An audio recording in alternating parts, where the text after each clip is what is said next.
to where Death Holler brought us. Season 3, Slash or Pass. It became the classic horror film podcast of its time. And now Death Holler brings us the most shocking season ever.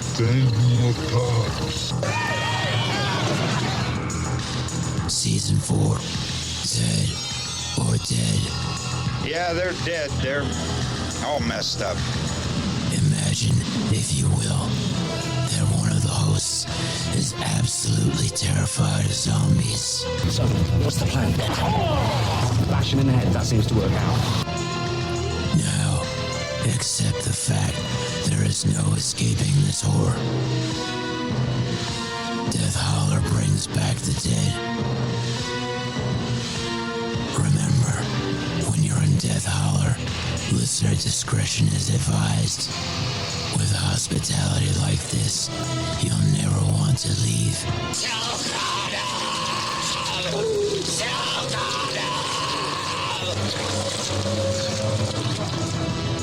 We hope you stay alive.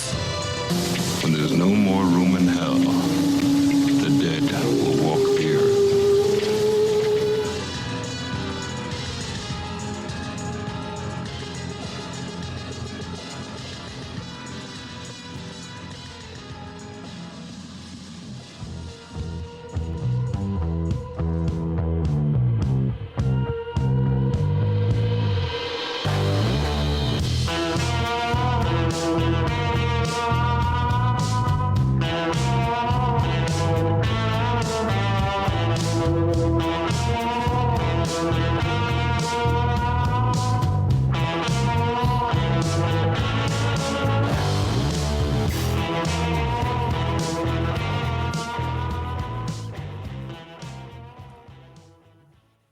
Hello, everyone, and welcome back to Death Holler. I'm your host, the Reverend Dr. Death, and joining me, as always, is my co-host, La Urena. Did you survive Valentine's Day, Urena? I mean, I don't feel like I did. You feel like that you might be one of the undead now, huh? Yeah, I'm just here. I'm just kind of bouncing around. I'm groaning a lot. I'm hungry. I'm always hungry, and nothing fulfills. So yeah. Let me ask you this: does smooth jazz suddenly sound appealing to you? It does, and I thought it was because I'm getting older.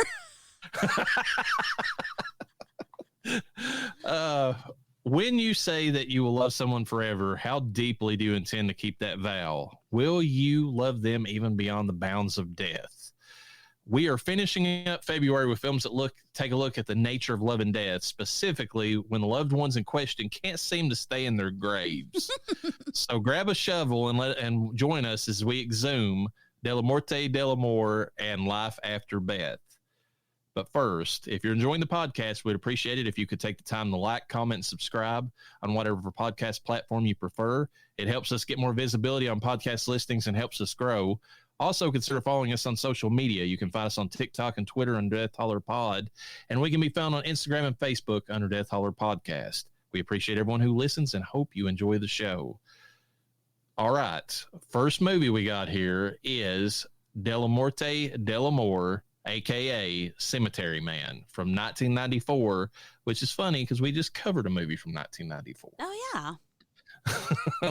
It was a decent movie for zombies in a weird sense, I guess. Tagline: zombies, guns, and sex. Oh my. I mean, you can't get more direct and straight to the point than that.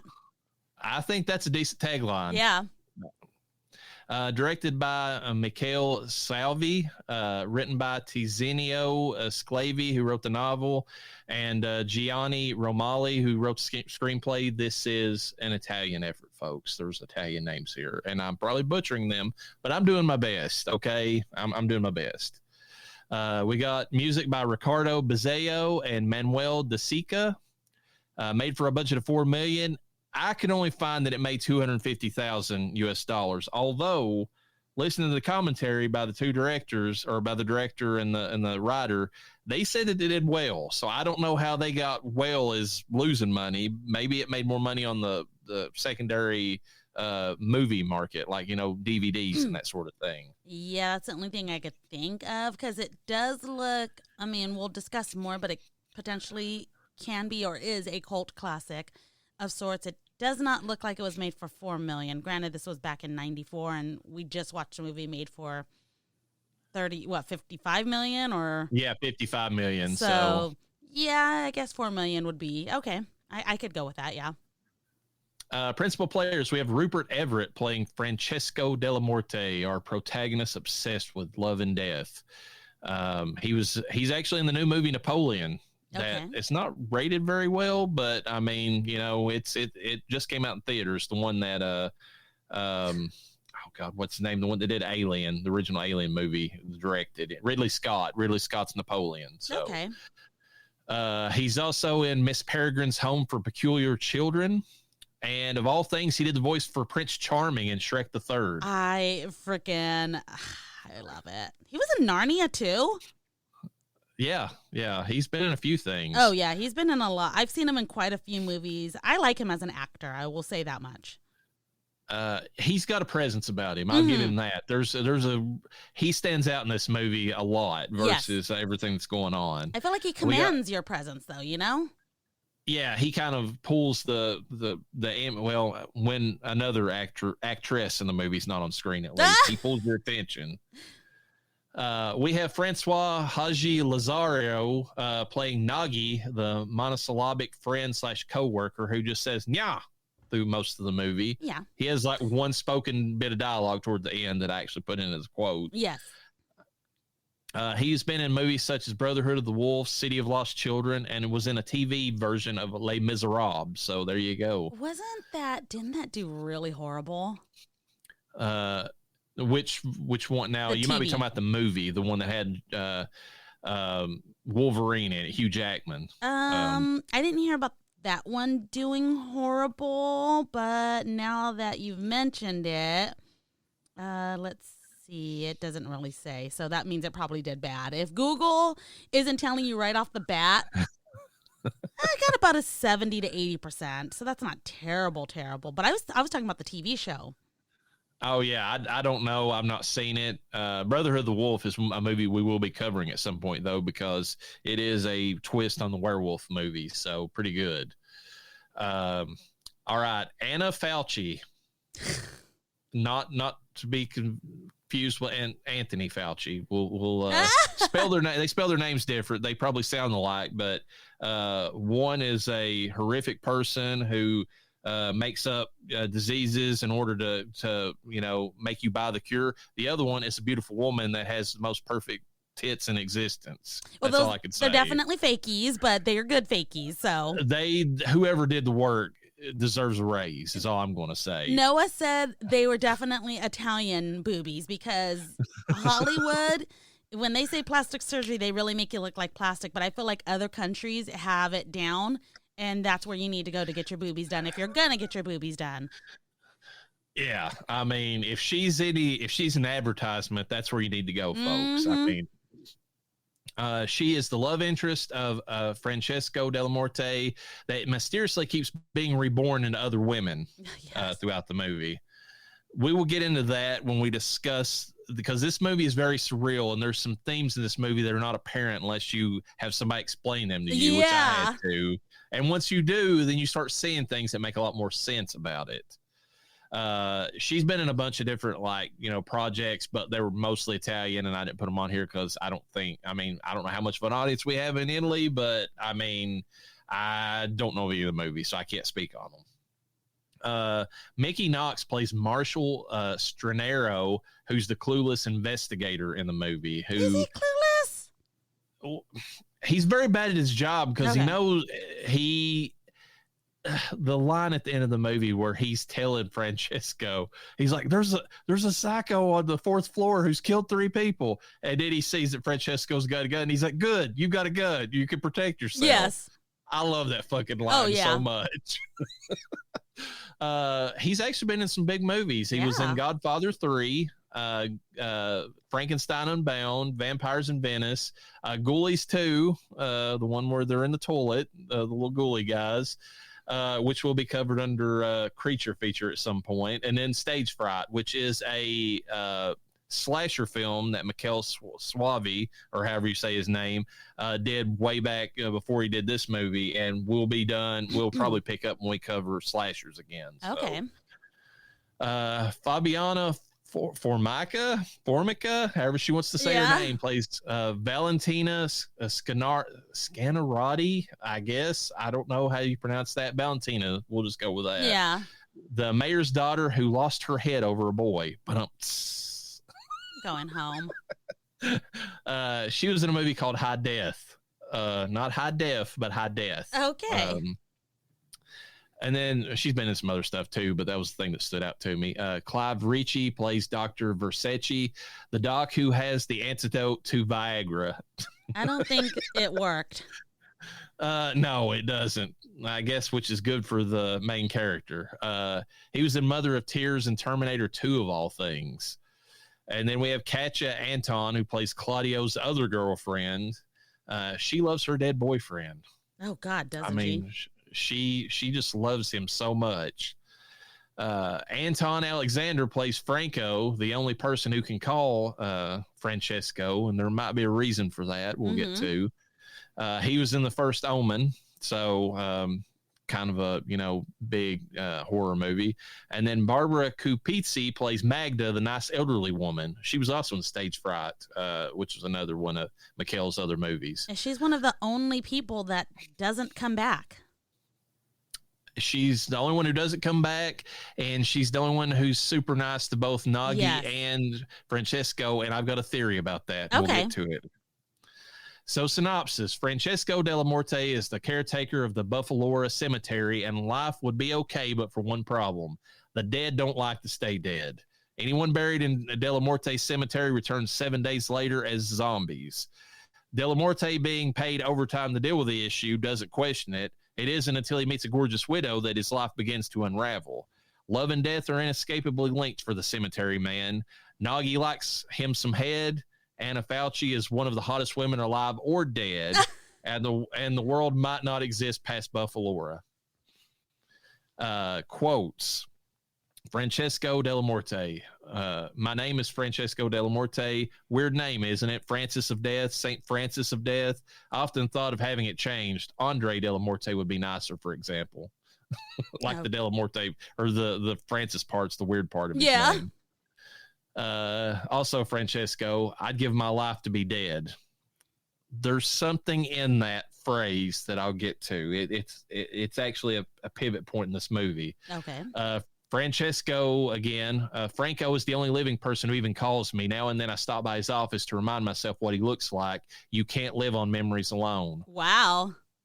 There's something behind that as well. Francesco, how's everything in your life? How are dear Mara and Cinzia?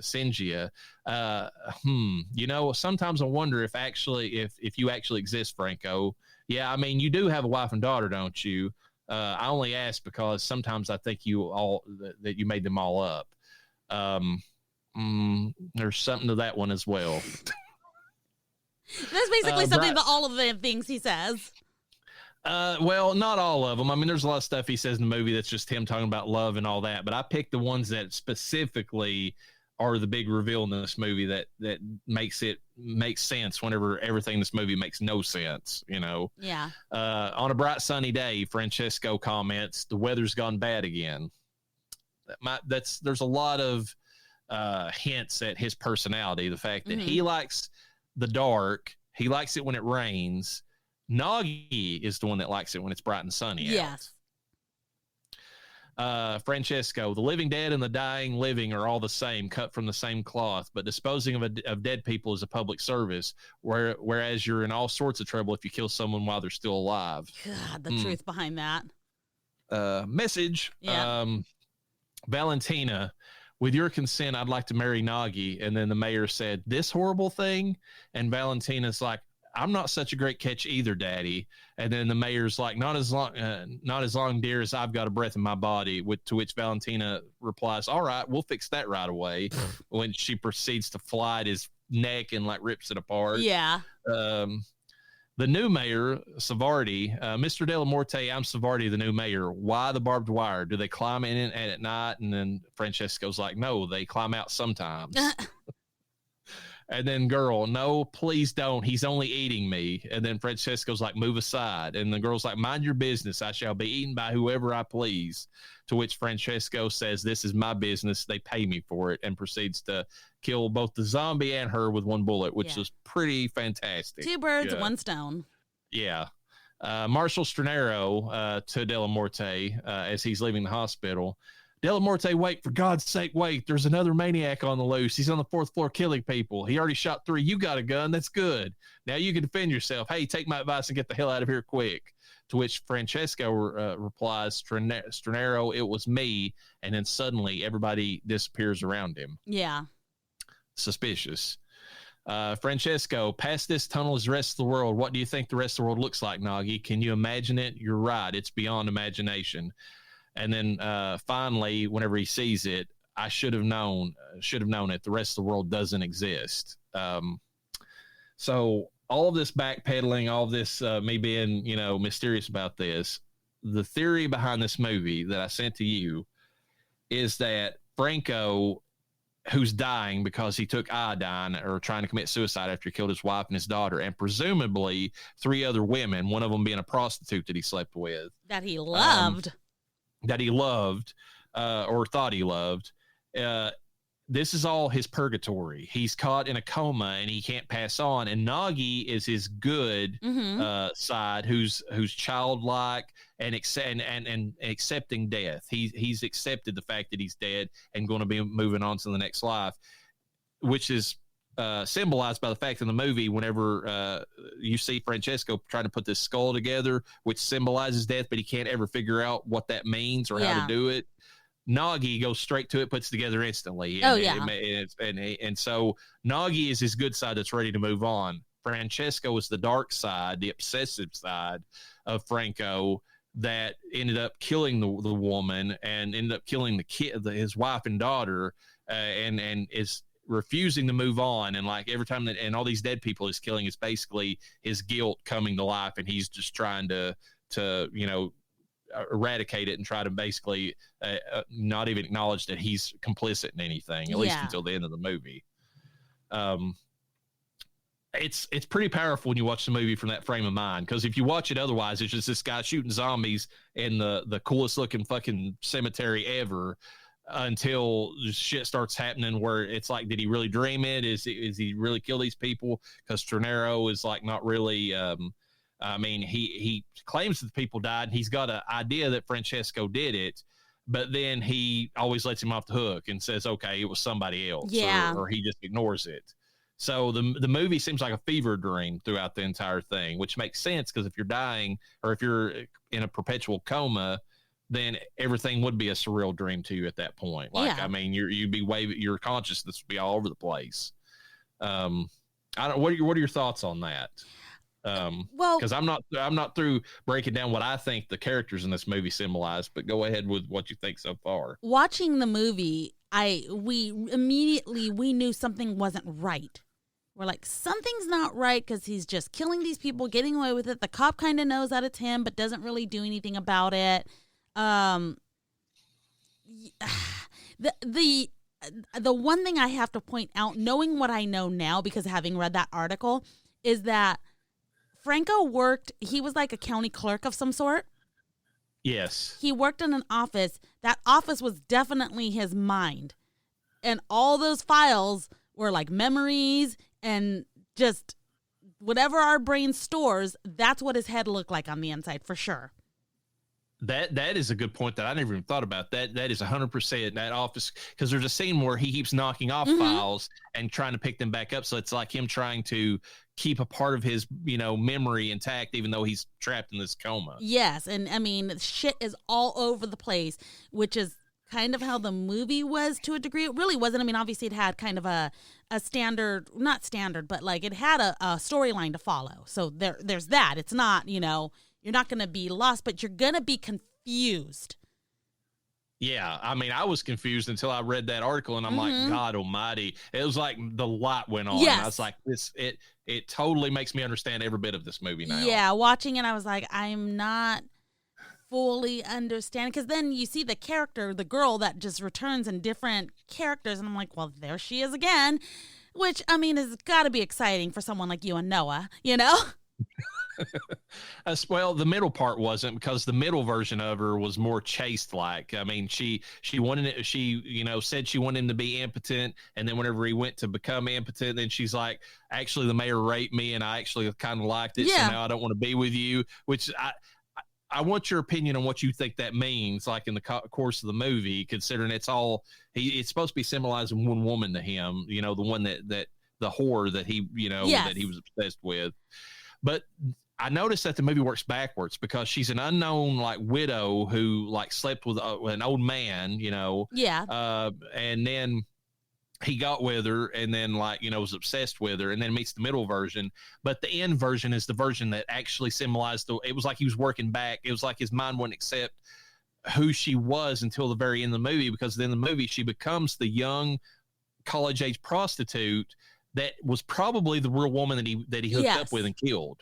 So she works her way back through the court. It's like he's working through his guilt to get back to the original woman that inspired all this. I have to ask you a question, and I don't know if you caught it. I had to play it multiple times because Noah swears up and down that she was a teenager married to the old rich man, because when she's in that almost like, not mausoleum, but whatever it is, where it's surrounded by the skeletons and everything. The ossuary, as she likes to say. Okay. The bone house. Yeah. Yes. He's like, you haven't even graduated high school, or you hadn't even graduated high school. And I was like, that could be for anything, Noah. Like, she could be 30 years old and not had graduated high school, Yeah. And he's like, no, she's a high school student. He married a high school student. And I was like, I don't know. I got to ask the Reverend, because I wasn't getting that.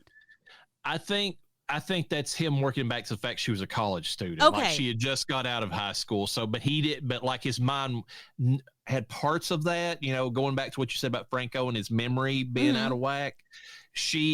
I think part of him knew that she was young. Okay. And that she was sleeping with these older men.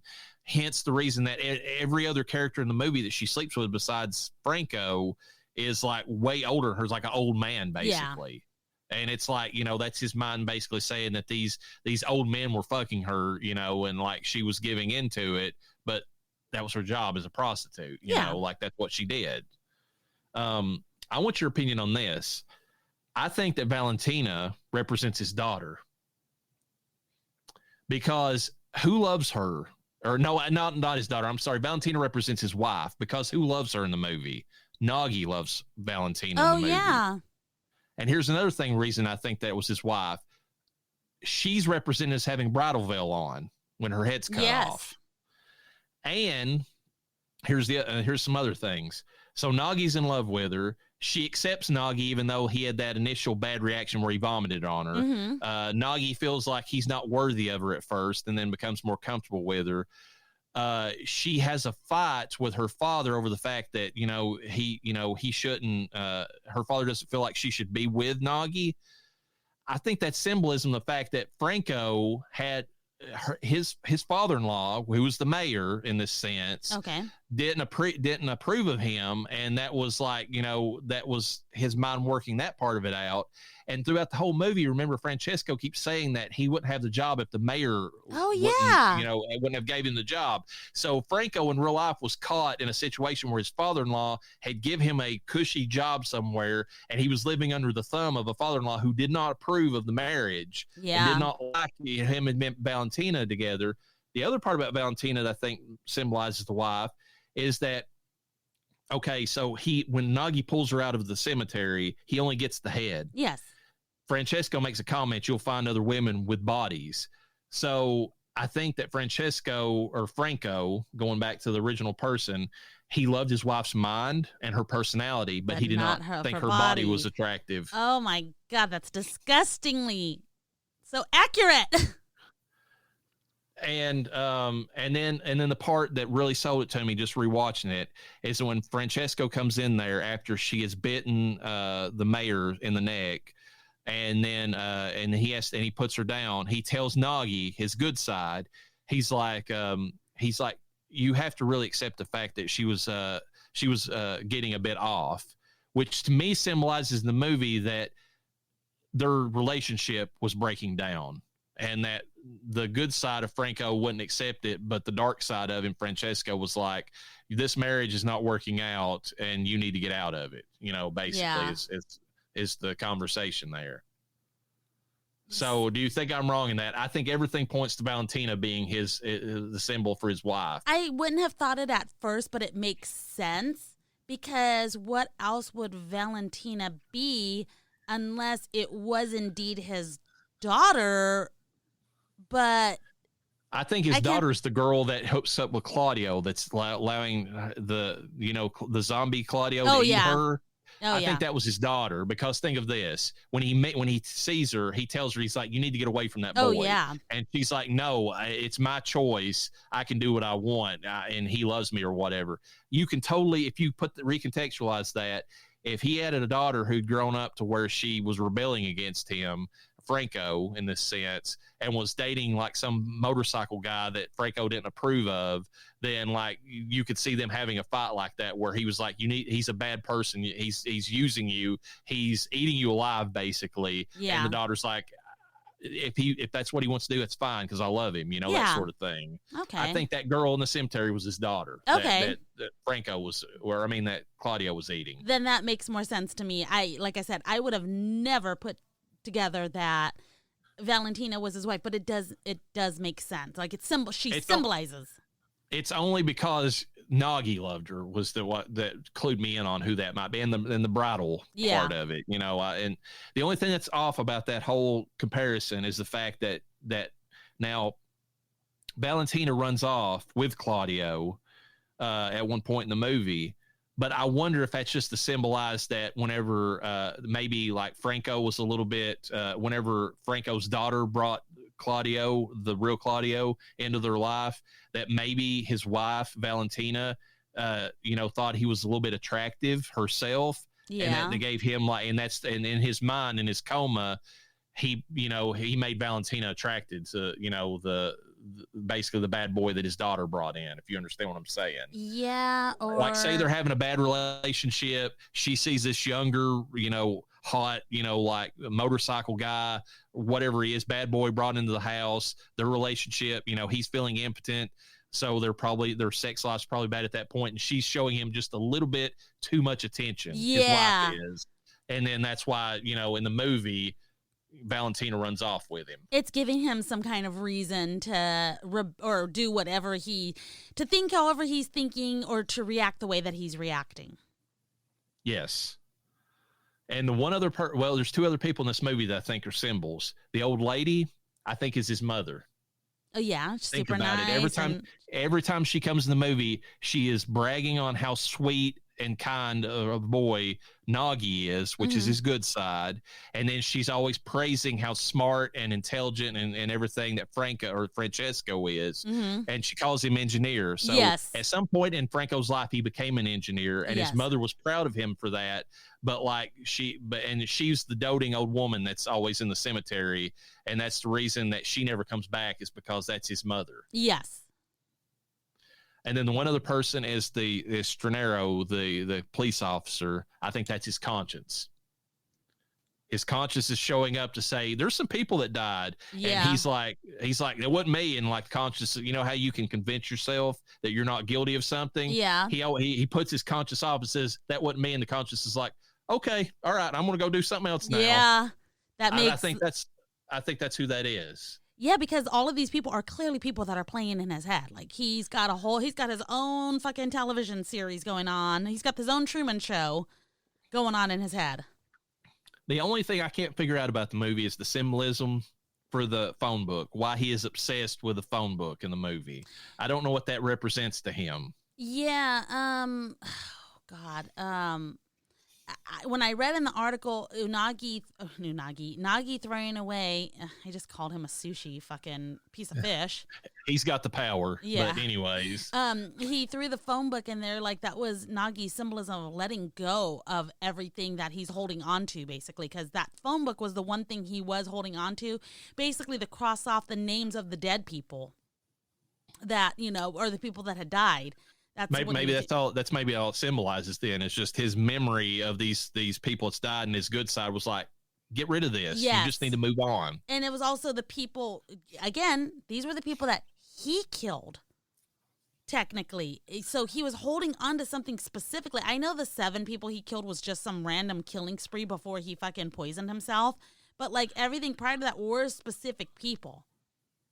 Yes. So in particular, his wife and his daughter, and then of course the prostitute that keeps coming back throughout all of this.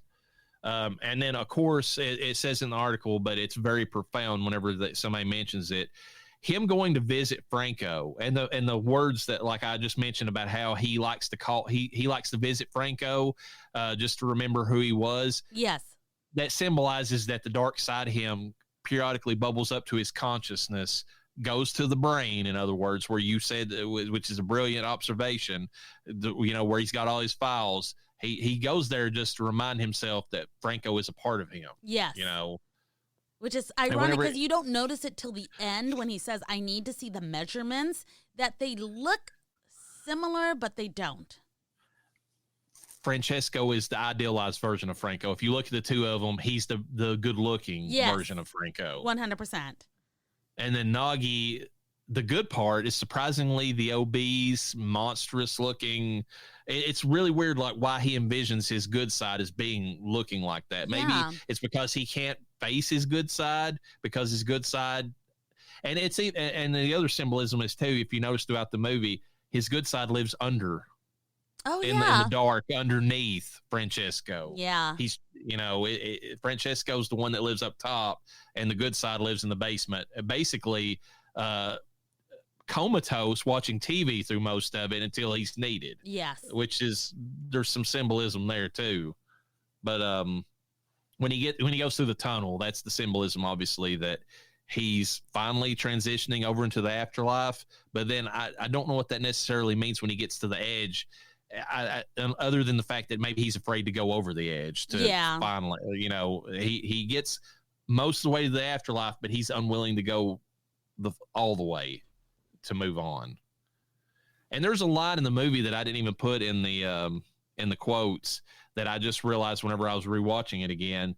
Whenever he has that medicine to make him impotent or whatever, and he's got a fever from it, and he's complaining about it. And he says he feels like he's between life and death. Nagi says, like, "Nyah," like he always says. And he has a very interesting response. He responds back to Nagi. He says, "Yeah, I do feel like I live in a constant state between life and death." I mean, he's basically telling you he's in a coma, you know. So, I mean, given that, well, I mean, just we'll break down the movie as far as visuals and all that. But given that, I mean, is the movie better once you really put all this stuff together than just the fever dream that it looks like whenever you're watching it the first time? Yeah, for me, it's definitely better. How much better? TBD, you know? I will say this, visually, I think the movie is got some gorgeous like visuals in it. Like it's very artsy. Like I'll give you one scene just because it calls to mind a pair of great assets, as it were. No. But in the scene where he's making love to she in the cemetery, and she's like got this gothic like angel statue behind her. Oh yeah. And the way they frame it, she's got wings, you know, the way that while she's on top of him. There's a lot of that in this movie. A lot of scenes like that. Of that. Yeah, there's a lot of angel wings, or maybe wings of death, if you will. In this film, I saw it at least 2 or 3 times. Is what I'm There's thinking. one scene toward the end of the movie when he shot the wings off of the statue, and they're on the ground, and he's got the wings at that point. Yes, I did catch that as well, which I was surprised because normally I don't catch things like that, but I'm like, that's definitely wings that they placed them in that position for a specific reason. Yeah, and then the way they symbolize death, the way he looks in this movie, especially whenever the books are burned and you know, death appears at that point. I think they did a very good job. I mean, even the zombies look good in this movie, I think. I mean, some of them more so than others, but like when she returns back, that creepy way she looks, like, you know, where she's got like a little bit of rot on her, but like the knotted, you know, like roots or whatever, like growing out of her. I think that's a cool look for a zombie. Yes, that was pretty cool. She's going to look good no matter what, though, so she doesn't count. Some of the zombies were, Well, I like the one at the they beginning that you couldn't really tell. It could have just been a sickly man. He had a briefcase, but then he saw the fly on his ear, and I was like, that's a zombie. And then for sure, he was a zombie. He got shot right in the head. Yeah, well, and then the zombie, which the humor in this movie is pretty funny, but the zombie Boy Scouts or whatever, they don't look too bad. I mean, whenever they're coming in there and they're trying to bite him, Yeah. Which was weird because Um, he did get bit, but apparently zombie bites don't translate in this universe. Yeah, he makes a point of saying that. I mean, it's almost like they had to, but he says it to the audience. He's like, he tells Nagi, he's like, the bite doesn't turn you into one. Yeah. It doesn't work that way. But he does have a moment of doubt because after she bites him, he's like, am I doomed to come back now because she bit me? But I don't know. The look of the cemetery is one of the best. Oh, yeah. I mean, I love how they made that place look. I don't know. Okay, so I'm having a hard time. So the cemetery was gorgeous. Like everything about it was beautiful. They made it look really good. They made it look like it's still a place that's visited, but also a place that's neglected somewhat. You know? Which but, could be a symbol for Franco. Maybe where the doctors are coming in constantly. He's being neglected, but like they're still paying attention to him. Yeah. But the place where Nagi and Francesco lived is huge. Did you notice that? But it doesn't look that way from the inside. It's like they only live in like not even a quarter of the house, but maybe an eighth of the house. Yeah, they live in like a tiny portion of this bigger, which could be another symbol. They're only one fraction of Franco's entire consciousness. Because I'm like, look at this big ass. Like, what is that? Is that a mausoleum? Is that a hall that has you go through and you can pull out graves that are sealed or what? Not pull them out, obviously, but like there's sealed graves in there.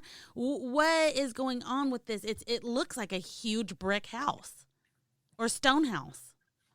Yeah, but that bone house, the ossuary as they called it in the movie, that they barely did anything to that. That's how that place looked. They found that. Yeah, which is crazy, insane. I wonder if they put the skeletons there. Obviously, that moving skeleton was a prop, yeah. Which is, I've not seen an ossuary before. I've never heard of it. A crypt for bones, but I don't fully understand why she was obsessed with it, or was he wanting her to be obsessed with it? He, that's what his brain wanted. I think that's what his brain wanted. I think love and death to him were the same thing because he killed everybody he loved. Yeah. So, I mean, and so because he did that, she did that, Yeah. But I mean, I don't. I mean, to me, I just like to look at the zombies because they almost had that throwback look to them. They didn't look like the Walking Dead that we're used to now. They had almost that late '80s zombie look to them. That is a little bit grayish looking. And some were worse than others. Obviously, if it was a fresh zombie, it didn't look too terrible. It just kind of looked like a little bit of makeup effect. Versus the older ones, or the longer they sat in there and rotted, they obviously looked a lot worse. Valentina looked creepy to me when they first had her in the coffin because, I mean, you could tell that they had the real actress just sitting in there because I was waiting for any moment for her eyes to open up. Same. Like, I mean... You know what she reminded me of? She reminded me of Mina's friend in Bram Stoker's Dracula. Oh, yeah. Got buried Lucy, in that... is that her name? Lucy, the one that got buried in that fucking clown wedding dress. That thing was god-awful. And she was a whore, so she should have, of all people, should have had something more revealing, Dress her up the way she dressed in life. Yeah. But yeah, that glass coffin, the way that they did the Claudio up was really interesting. I don't know why they chose to make him like a cyber zombie because he had like flashing neon light out of one of his eyes, but the effect where they showed his brain split in two with the rebar sticking out of it, that was pretty cool. Wasn't there a scene where they had what's her name, she, if you will, where she backed into a dark? No, never mind. I'm thinking of Life After Beth, where she backs into something dark and you can see her eyes glowing. That scene of when I'm jumping the gun. That scene's creepy. Yes. In Life After Beth. Yeah. We'll get to that though. But yes, that's where you're thinking of, because whenever I saw that scene, I got a little bit of a chill. I'm like, when I was watching, I was like, that's actually surprisingly effective for what little they did. Yeah. But anyways, going back to this one though, I'm trying to think. Visually, going back, I like I said, Cemetery looked amazing. Ossuary is an ossuary. It's my first time being introduced to one. The houses looked amazing. The town looked cool. I loved, more than anything, the county clerk office, because I was like, that is insane, because that's, back in the day, that's what they looked like. They just had files fucking everywhere. Yeah, no computers to file anything away. It was just, even if you had a computer, nasty. You had files stacked on computers. We're in 2024, and I swear to God, even in, working in accounting, most of everything is scanned and computerized, but we still have drawers and drawers and drawers of files. It's wild, and it's like, I can't even imagine if this is what it looks like now, what it looked like back in the day, I've seen pictures of what pharmacies looked like back in the day, because they couldn't keep the scripts on a computer. They had to actually have physical copies that they could return back to anytime that you got a refill, and put a stamp on it to let them know how many was left on it. They had just huge walls of like these drawers that they had to pull out to find your individual scripts from. Yeah. I don't even want to think about it. Exactly. The other visual that you didn't mention that I think was gorgeous was at the end of the movie, that scene where they're looking off into I know it's just the countryside, but I wanted to be there. Like that mountain that they were looking at, off in the distance, as him and Nagi were having like their final confrontation between each other. Yeah. And he was debating on killing his good side and then backed off of it. Which, and that's another thing about the movie, interesting thing about the story, kind of going in it a little bit. We've already kind of discussed the story, but it's interesting that when Nagi takes over, that they also symbolize it in the snow globe. Oh, that yeah. was at the beginning of the movie, He's on the main side now, and it's Francesco's like the one that's like moved back. Yeah. So, what did you think about the acting in this? I think it was intentionally over the top, just because that was the tone of the movie. I mean, yeah, I think more so by maybe Francesco, but I don't think he was over the top. But I think the people around him kind of were when they were acting for with sure him. Was over the top. Who? I mean, Stranero, the cop, was over the top. Just how goofy, like it was almost like he had ADHD, because in the one scene where he's coming to confront Nagi, because he says Nagi is the one that killed the people in the town, and he knows it's him. Francesco goes in there, and then there's that whole scene between the mayor and his daughter. It's like right after that, Stranero completely forgets everything, and he doesn't even pursue Nagi. He's like, "Oh, that's fine. We're moving on from the murders now." Yeah. Just like I said, his conscience has moved on. He didn't care at that point. Yeah. So. But I guess I would say Francesco was more grounded than some of the other characters. Although the guy who plays Nagi, I mean, he has to kind of play it more out there, because they don't give him any lines. I mean, he just says "nyah" through the whole movie. Exactly. So. I mean, and I even thought he was grounded. I know Francesco kind of amps up a little bit when he's around the girl. Obviously he gets which out is of probably a point. Yes, exactly. Other than that, yeah, the mayor, he's a typical what you would see, of a person trying to stay in political power. It's like, we've got to take a picture of my dead daughter so that everybody can know that all these deaths, I can empathize with them. It's like, really? That's okay. I like how the photographer is like, do I just take the picture from the neck down or what? They don't even care. Yeah. You moved your head with that picture of Goldie Hawn behind you, and I thought for a split second out of the corner of my eye that she blinked, and I was like, "Fuck, you need to run right now." You're like, she's behind me, alive, isn't she? Damn it. But yeah, it's I think the acting it kind of reminds me of some other movies like Dead Alive, which we'll probably cover at some point this season, which is way out there. But it's more like it's over the top to sell the comedy more than it is, anything else, and the music. I actually love the music in this movie because there is a theme to Francesco that plays throughout the entire movie. Anytime that he's out and about, it's like dun-dun, dun-dun-dun. It keeps playing that anytime that he's like getting ready to do anything. And then there's the rock music that's associated with like Claudio, in particular or whatever, whenever he's like revving around on his motorcycle. And I think it's kind of neat that they gave like certain characters themes in the movie that kind of makes them stand out whenever they're on the screen, I honestly did not notice. So I can't tell you if that's a good or a bad thing. I mean, I guess it's not a bad thing because I wasn't like, God, this music's fucking terrible, Yeah.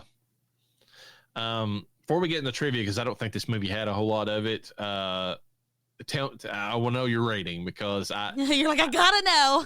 I'm pretty sure that you hated it, but like, I want to know. I'll give it a 2.5. Okay, that's fair. Yeah, which is a 50. I didn't hate it, but I definitely didn't love it. And I don't think this is going to be a rewatch for me. However, I will admit, which brings us almost to a 3, that after you told me, or sent me that article and I was able to read it afterwards, which I am so glad because your girl loves a spoiler. I think I just quite forgot about it. And then after the movie, I think Noah and I were so dumbstruck. I was like, I gotta figure out what was happening. Oh, wait, didn't Reverend send me a fucking article that said, hey, read this after you watch the movie? And I did. And I was like, okay. So once I told that to Noah, he's like, oh my God, this makes so much more sense now. Like, it's like it all comes together. Yeah. But that being said, the reason why it's a 2.5 to 3, in fact, we'll make it a 2.7, so it puts it closer to 3, is that visually, even though the cemetery was beautiful, the film itself was grainy and I didn't watch high def.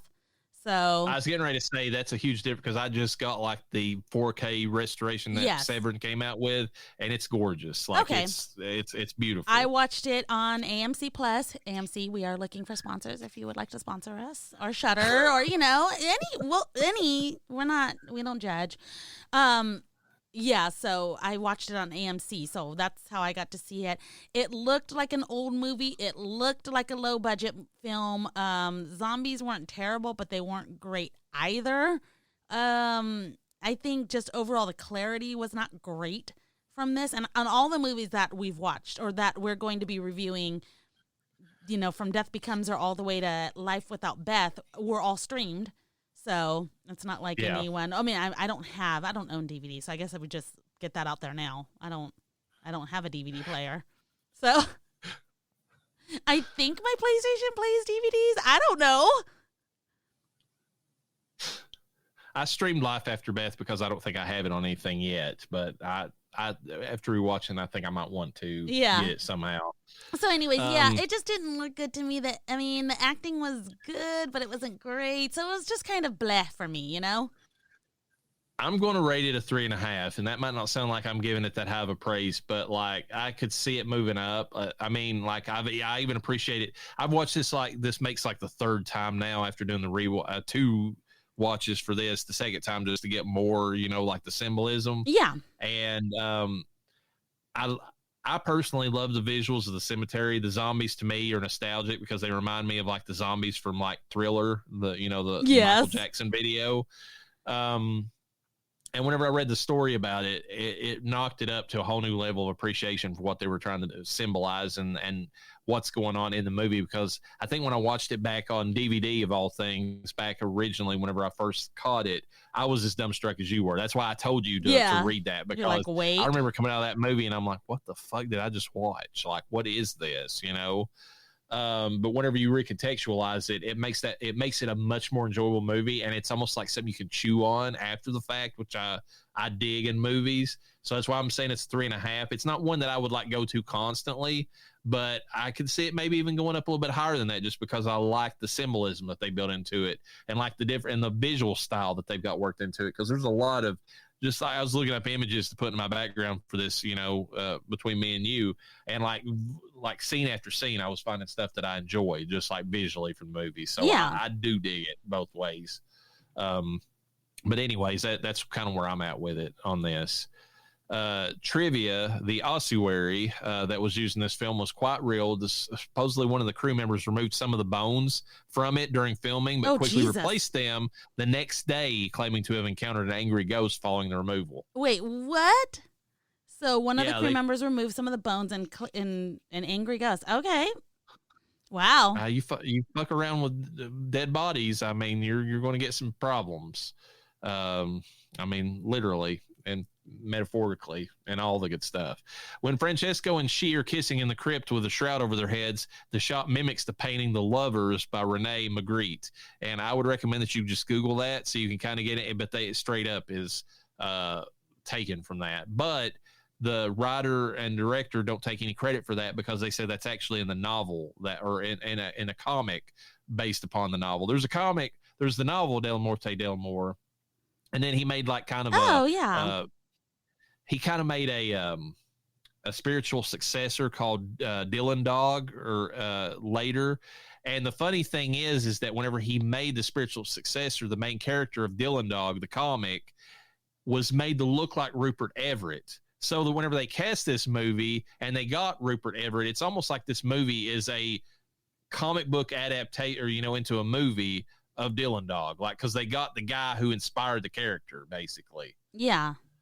In the late 1990s, when Rupert Everett gained some popularity in America, he approached Mikhail Suave about doing an Americanized remake of Dellamorte Dellamore, but it never materialized.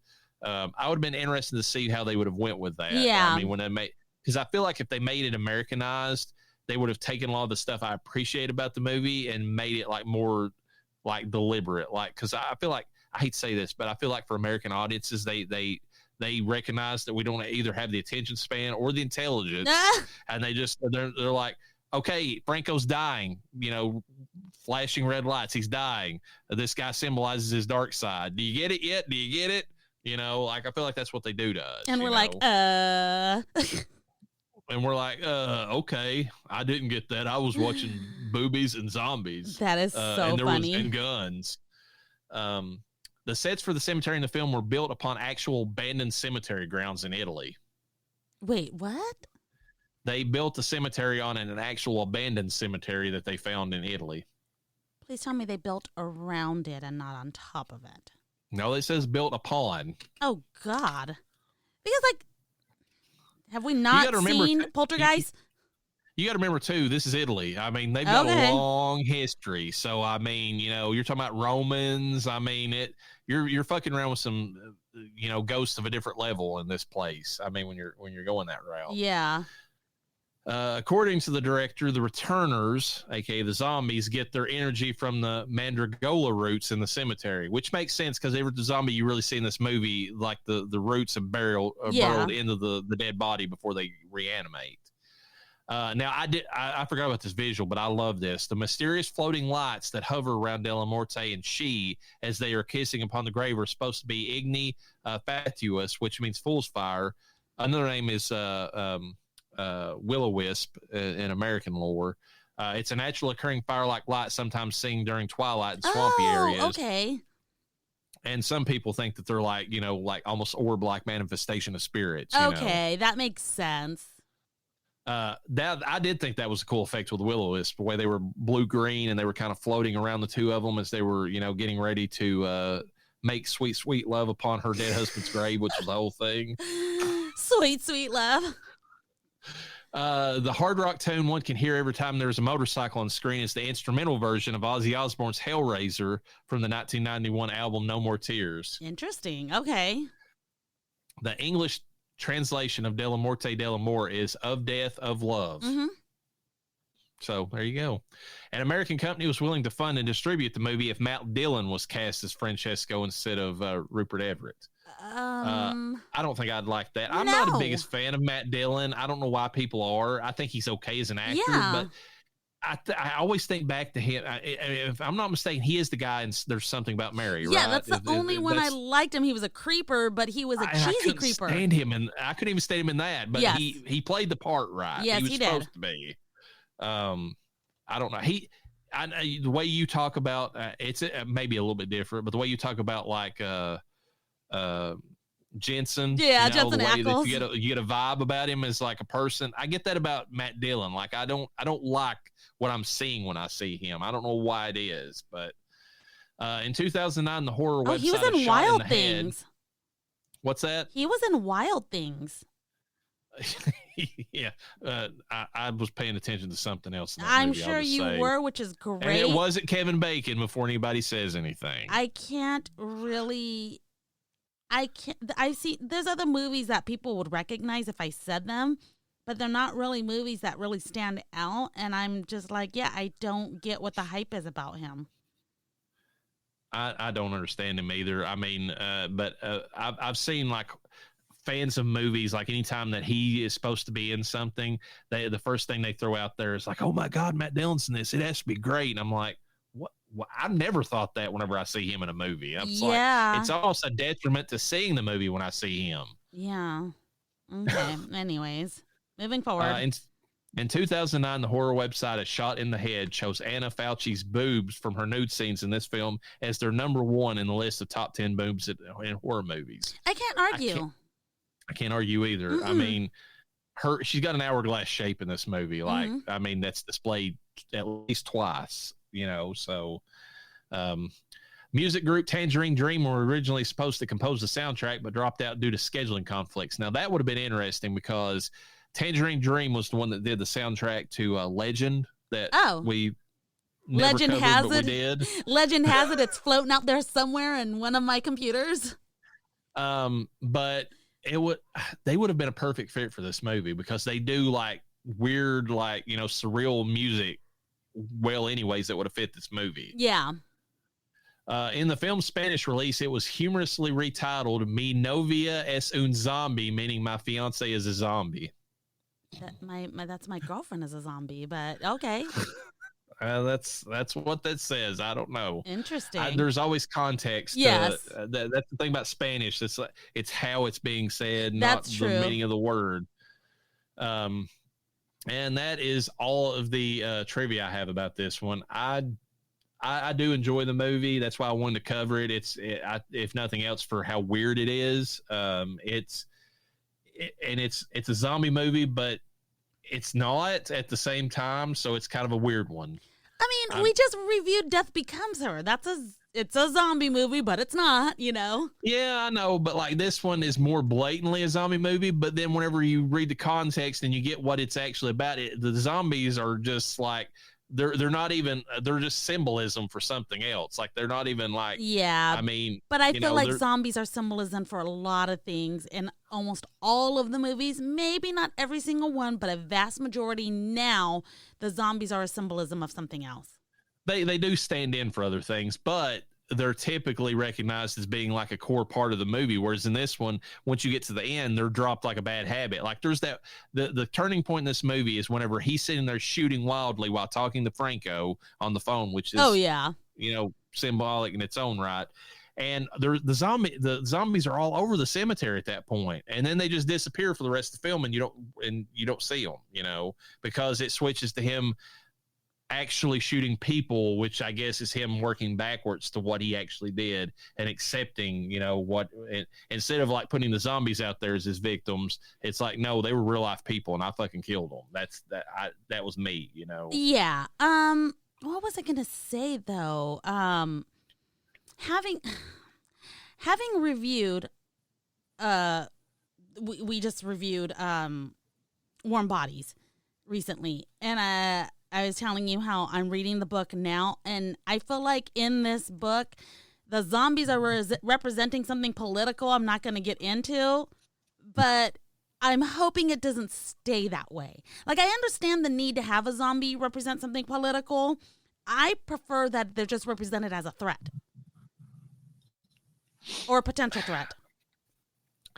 I prefer them being stand-ins for a threat of some kind, whether that, I mean, because that's essentially what they started out as being, like, you know, fear. I mean, if you go back to Romero's first film that featured them, they were fear of your neighbor, you know, like becoming, you know, like so politically charged or so, you know, basically just dehumanized that they started attacking one another. Yeah. And I mean, And so they're always like some antagonist of some kind, even in the, in movies where they're not, so them being representative of like what you were kind of hinting to me and like off-air comments of yes, like downtrodden people. I know some zombie movies go that route, but I hate that whenever they do that, you know, to a certain extent.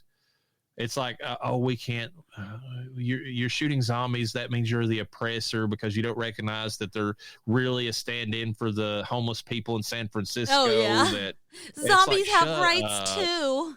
Yeah, they have rights. There is a movie out there that I remember watching at one point in time that addresses that one thing. It's like somebody's arguing that zombies have rights and they shouldn't be killing them or whatever. So, in fact, The Walking Dead has a group of people who are zombie sympathizers later on in the show. Oh my God. Anyways, that was a side tangent I took us on. But as far as this movie goes, I think it should be seen by more people. But the thing is I don't know if it's ever going to find like a huge audience because, at least in America, because like I said, I don't think it's blatant enough. Like we prefer our messages being given to us spoon-fed in a lot of cases, which is bad. It doesn't have to be spoon-fed, but I think that the way it was presented in this was just a little too wild. I think there's a better way to go about showing this was all in the head without having to have it spelled out completely. If you have to completely explain it, that's bad, and there's people that love the kind of movies where it's like, well, what happened at the end of that movie? And you're like, well, what do you think happened? It's okay. If that's what the director, the creator, if that's the route that they wanted to go.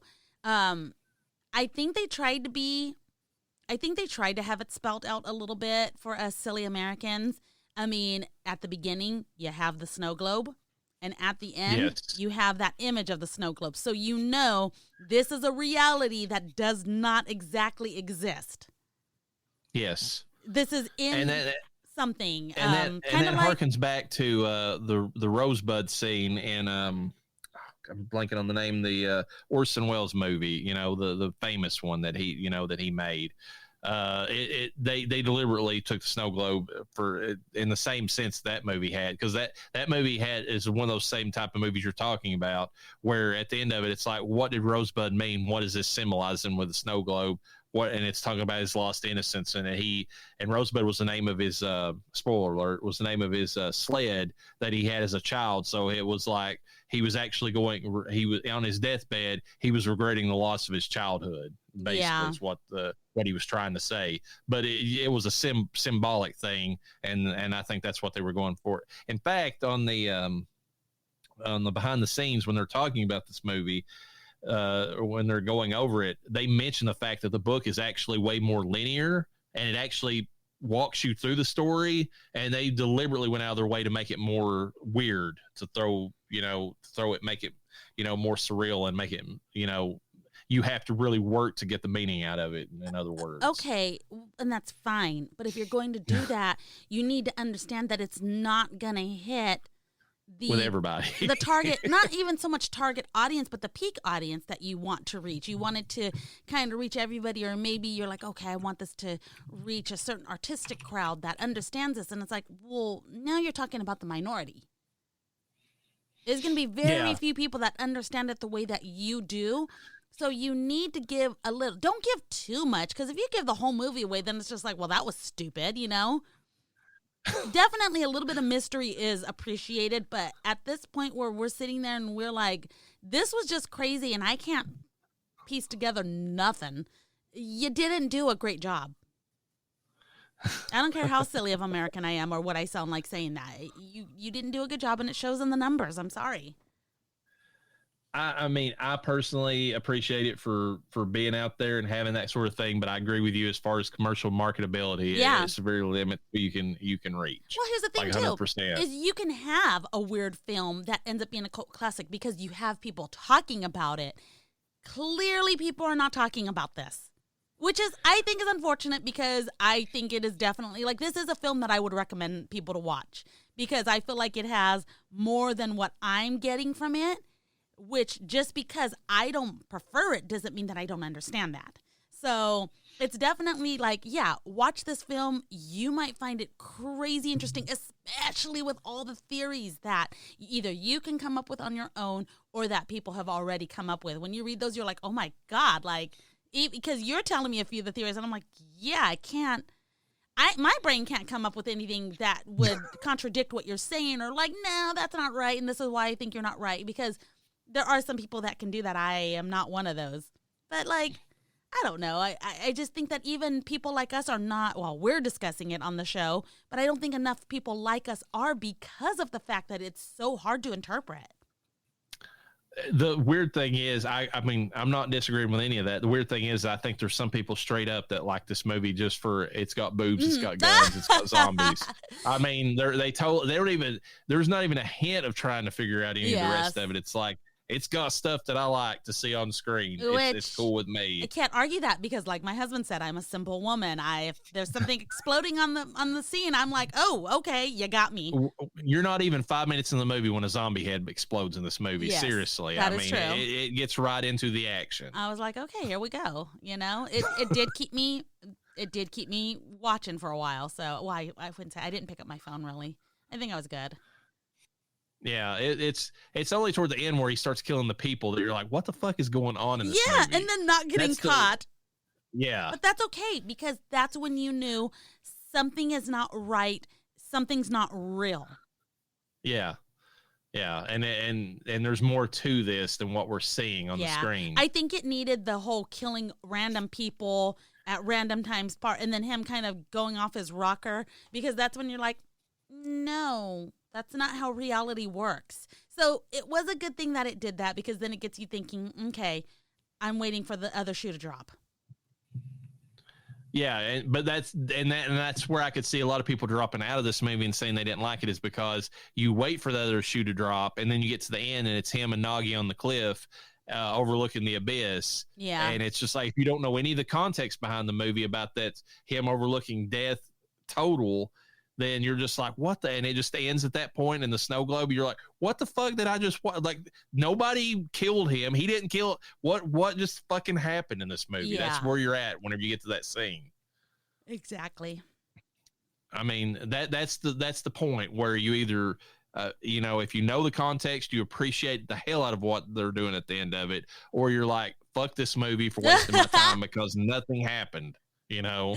Yeah, I mean, I'm kind of stuck somewhere in the middle of that. I'm in like a weird purgatory right now. You're in a weird something between life and death, you would say on that one? Yes, I would exactly say that. All right. Well, I think we'll call it on this episode. With that, folks, peace be with you. And with your spirit.